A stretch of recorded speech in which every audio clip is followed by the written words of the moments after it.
बांकीपुर विधानसभा उपचुनाव में जनसुराज के प्रमुख प्रशांत किशोर ने अपने पहले चुनाव में ही बड़ी जीत दर्ज की है। उन्होंने बीजेपी उम्मीदवार नीरज कुमार को 19,324 वोटों से हराया। प्रशांत किशोर को 64,151 वोट मिले, जबकि बीजेपी को करारी हार का सामना करना पड़ा। राजद प्रत्याशी रेखा गुप्ता तीसरे स्थान पर रही। इस सीट पर कुल 25 उम्मीदवार मैदान में थे, जिनमें 8 निर्दलीय उम्मीदवार भी शामिल थे। वहीं चुनावी परिणाम ने बिहार की राजनीति में नई बहस छेड़ दी है। बांकीपुर सीट बीजेपी के प्रदेश अध्यक्ष नितिन नवीन के राज्यसभा सदस्य बनने की बात खाली हुई थी।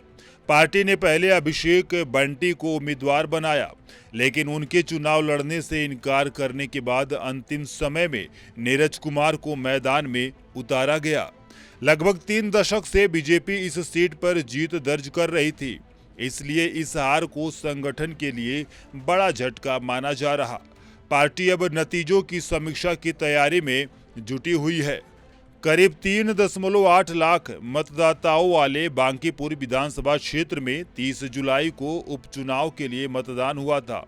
इस बार केवल 34.30% मतदान दर्ज किया गया, जबकि 2025 के विधानसभा चुनाव में यह आंकड़ा 41.45% था। कम मतदान के बावजूद मुकाबला बेहद अहम माना गया। जनसुराज की जीत ने राज्य की राजनीति में नई संभावनाओं को जन्म दिया है, जबकि बीजेपी के लिए यह परिणाम आगामी चुनाव से पहले आत्ममंथन का विषय बन गया है। प्रधानमंत्री नरेंद्र मोदी और नीतीश कुमार की मुलाकात के बाद राजनीतिक हलकों में कई तरह की चर्चाएं शुरू हो गई हैं।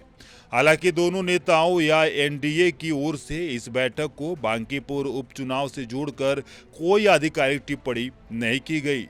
राजनीतिक विश्लेषकों का मानना है कि बिहार में बदलते राजनीतिक समीकरणों और आगामी चुनावी तैयारियों के मद्देनजर इस बैठक को महत्वपूर्ण माना जा रहा। अब सबकी नजर एनडीए की अगली रणनीति पर टिकी हुई है। बांकीपुर उपचुनाव के नतीजों ने बिहार की राजनीति में कई नए सवाल खड़े कर दिए। बीजेपी के मजबूत गढ़ में मिली हार और उसके तुरंत बाद प्रधानमंत्री नरेंद्र मोदी और नीतीश कुमार की मुलाकात ने राजनीतिक चर्चाओं को और तेज कर दिया। हालांकि इस बैठक को लेकर कोई आधिकारिक जानकारी सामने नहीं आई, लेकिन सियासी गलियारों में इसके अलग अलग मायने निकाले जा रहे हैं। अब सबकी नज़र इस बात पर रहेगी कि बीजेपी इस हार की समीक्षा कैसे करती है, जनसुराज अपनी जीत को कितना आगे बढ़ा पाती है और बिहार की राजनीति आगे किस दिशा में बढ़ती है। बांकीपुर उपचुनाव का परिणाम सिर्फ एक सीट की हार जीत तक सीमित नहीं रहा, बल्कि इसने बिहार की राजनीति में नई चर्चा छेड़ दी है।